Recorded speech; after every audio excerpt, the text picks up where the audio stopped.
Hello and welcome, as it is the 27th day of August 2020. My name is Derek. This is the Money Charts channel. Taking a look at that of cryptocurrencies, or Bitcoin actually, and silver as well. All bets, trades of the like within each his own risk and their own reward. For myself, risk reward management always job number one. And as it's going, at least in my end, I'm doing a lot within fantasy hockey, and time's going to stay busy relatively until the end of the Stanley Cup Finals, or at least until there's one game a day.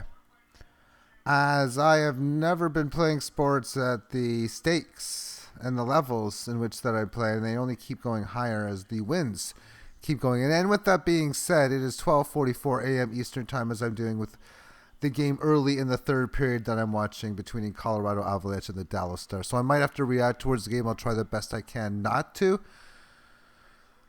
And therefore, with what's going on in the world, that's pretty much all the time I'm doing. So I'm getting to know the Canadian commercials that go on with the hockey games. That's pretty much all that I'm watching. And, well, basketball is going on, and then a lot of games were postponed today due to, we'll call it the Black Lives Matter and the incident which happened in Wisconsin. And this is almost becoming a big viral effect, very similar to the March when all the sports shut down. Baseball games were being postponed. And that's even been just an interesting season as far as Major League Baseball, especially because I've been following that on a fantasy level as well. It's basically been a messed up year, to say the least. Anyway, with that being said, let's go over the cryptocurrencies, and I'm going to start off on the daily term time frame as from this run, as I'm looking at it, we have this move that takes it to this high. How does it react to it? Well, it reacts to this sideways move and then extends the game. Then retracement from this low, a very good one. Managing to get back and hold it and stay in an area that it wasn't able to do so in here. And furthermore, this level of support. And here's this interesting part, because now it's breaking out past these levels of resistance, and that's all it's done.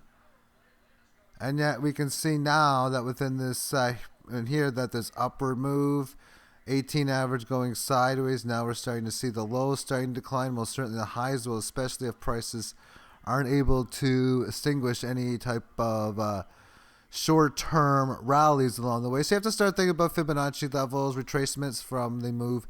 Where if we're going to break down from here, we got this current low that's going to be retracing from within this high. And within the weekly time frame, that means maybe we come back and we test an area where we came from. And the keyword, maybe we have that possibility. 18 average of highs and lows. Price action has been and staying above that for several weeks in a row now. After it stayed with, just from this volatility, is how it holds these moves has been relatively phenomenal. In the monthly chart, a continuation of trying to escape what is barely rising 18 and what has been an upward move and a monstrous upward trend. The monstrous upward trend, of course, is this. The up sideways range is that. And the barely 18 moving average we can see as well. Price action for the last 4 months or so has been hanging in there within the 18 highs. We had 2 months of low volatility that preceded the month of July, or that of May and June. So far in the month of August, which is pretty much done, it has been a relatively low volatile hold it in there kind of deal. That is a very strong situation. And how I'm overall looking at the market. And if that situation occurs where it's able to have any type of excitation around here, and it's already having a little bit of battle within this, well, battling within this would just mean going sideways and continuing this pattern for a little bit and keep just hanging in there within the 18 highs. But breaking out above it would be breaking out above this. And then the next key resistance previous high is the once hit area of 20,000. That brings you to, interesting, where do we go from here? If we break this key level, interesting spot of, 30,000, yeah, right. Unless it's a failed breakout. Like 40, 50, 60,000, okay, that's conservative. 70, 80 could even be considered conservative. And 100, 120 might be right in a neutral alley as far as a target level. And if you're talking anywhere near 200 quarter mil or higher, then it's aggressively upward target. That's that's of course what would happen on the excitation. But can it find will it find resistance here? I mean, that's another possibility. Resist one of the upward movements. I mean, the same will be said in the silver, which I'm going to next. Same sort of deal with the 50, but maybe find support here. That would be just not as long as it's going to take. The possibility. Maybe we can support a decent range like we did in here, but this being resistance near 20 and this being support, well, of course, where we're here, this would be. Those are just maybe possibilities, but I do like how the 18 average within this time frame on how it's reacting. Let's move on to silver. And I'm going to start off within the CFDs on silver. Then I'm going to go to the Forex after that, just for the drawing purposes. I got these lines in here I don't want to get rid of. But key Fibonacci in at 28.58, which it blasted through in the July month, and then it went right to the next key level, and it stopped from that point. And on the daily chart, we can see we resisted it just like these fib points usually do. Oh, piercing extra, yada, yada, whatever. What it's done is stay within the 18 average. It is holding at the, it's pretty much flattening out, so neutrality within it. It's slowing down a bit, but we still have all these nice little higher lows in place. And it's like breaking it above here, above this line. Pretty much when you're seeing it, if you see it like end of the 28s, breaking 29, I mean, that's a telltale sign, especially if it really never escapes us, or if it does escape. It's an interesting spot. If like, say, I don't mind drawing something, deleting it. That's easy to do. But like you say, it goes down like this, and then like hours next day later or whatever, it just makes a move back into it. It's probably just now we're like, oh, okay, so most likely it's going to break above this, and we're going to like go to 35, 36, 38. Who knows what target level we're going to go to. But that's just a typical failed breakdown before the fast move, like failed move before the one in the opposite direction. Things to look for now and again. I really don't think I've noticed too much of it lately with silver. But yeah, on the breakout above is a phenomenal situation. And we're going to now take a look at this with the futures index, which is pretty much the same price. And interestingly is the short term. Today at 9 o'clock in the morning, what we can see in here was from this high, well, we got this was just a phenomenal move here. So key high, key low, key high, and then has a very big, interesting sell-off after that. But the recovery is instant and nice. It comes up to this level and majorly establishes this level of support. So I like the bullish sentiment within that. But from this high, how was the rebound attempts?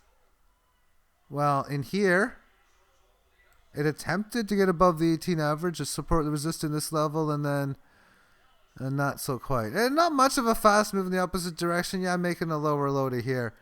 But this low was established and then supported several times thereafter. Then I had this little quick break here where it attempted to get above, but obviously the support test, resist test, support test, resist, support, resist, support, resist, support, resist. No, it didn't resist this. So this is the next. What an attempt that was, or is. So what's happened since from this high? There's been a few periods from this point. It's been a significant move getting above all of these highs. Pretty much matching this one. Well, now you can talk about short-term retracements from this low to this high. I'm not going to calculate it, but that's pretty much how it works. You can tell this is a 38.2% correction down. So far doing well within the 18. So within this time frame, breaking out above here, 27.52-ish area. Yeah, you know what? This thing's ready to go. Breaking down below, you're talking about a 61.8% correction. It would be an ultimately bad failed move if it fails, and thus we start to see price action down to 26. Now we might be talking about going down to 22, 23, 24, kind of not talking, but until then, that's not the case. And you'd also be looking at different time frames, like the 4-hour chart in this case, to see a better 18 average, to see where the 18 comes down, like in this area here. At 26 3/4. So you can see how, the 18's rising on this situation on this time frame. This is like the announcement that it's attempting to break over, successful support test. And there's your break, and it's a failed move.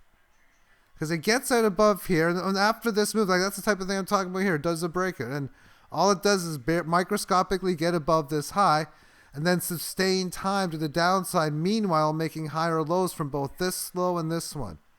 albeit a small one on this. So now this is just yet another attempt. So anytime you see down this line, get above the 18, then it comes back. If it fails with this and you start to go, that's just your typical small breakout above the 18 failed move. And well, that would usually mean a test of this level, 24 basically. But at the same point, on a successful level, because we've had some short-term corrections, especially more so if it does take some time, either correcting through just that, through time or price with the 18, coming back to where he came from, maybe high 26. And then you start to break this level of resistance right around 27, basically 28 even. Well, then this is weak resistance here and maybe, and not as weak, but interesting level, neutral resistance maybe, at near 29.5 to 29 high as the next level. But you're seeing what would be the rebound phase. If you get above this, come back, and so on and so forth. This is short-term stuff, so just take it for what it's worth, and let's just finish it off within the long term. Again, well extended from the weekly chart. Long ways to go if it even does back to where it came from at the barely below 20 or at 20-ish kind of level. At 20 would be a little bit easier, but still that might be possibly, especially if we just boost off from here, because we've already seen a little bit of correctionary move in here. You have your little bit of sideways move showing strength above here.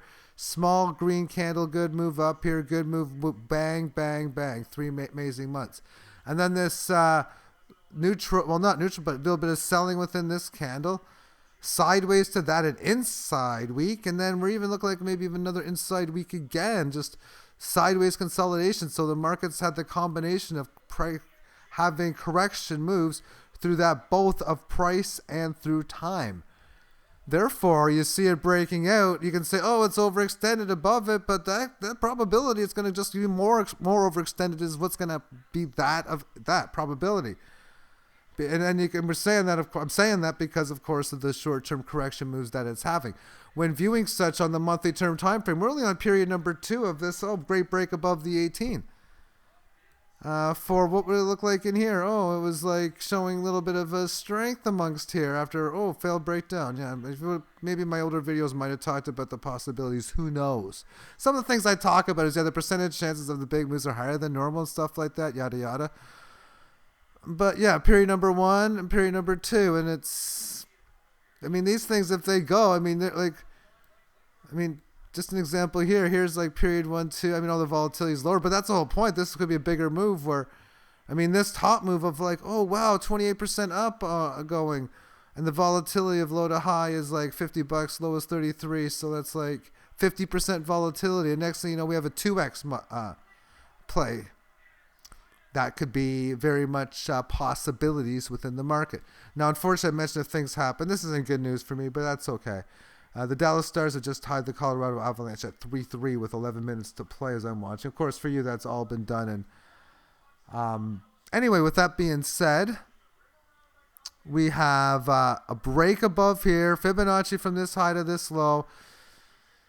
If this thing keeps going, yeah, we're talking about like making that move 34-ish or so, and it could have fantastic plays breaking above this. I'm looking at it going to like 130 as the next key level, and just the overall move of boom, boom, boom. That's just a fantastic setup as far as that goes, and it really looks as if something like that is going to come into play. And if you can have a break above that, wow, it doesn't matter if you're looking at this, and this is from 1970 to 2020, and you're looking at the monthly chart, where I'm showing like the 1 minute term time frame, and this is like a day ago or 12 hours or 16 hours ago and whatever. Well, in case for this, you're talking about, oh yeah, we're going to go up like possibly that of like 4x, 8x, 10x, whereas the short term, yeah, maybe we're going to go up 6% or 3%. All right. Thank you for tuning in. Have yourself a great day. Bye-bye.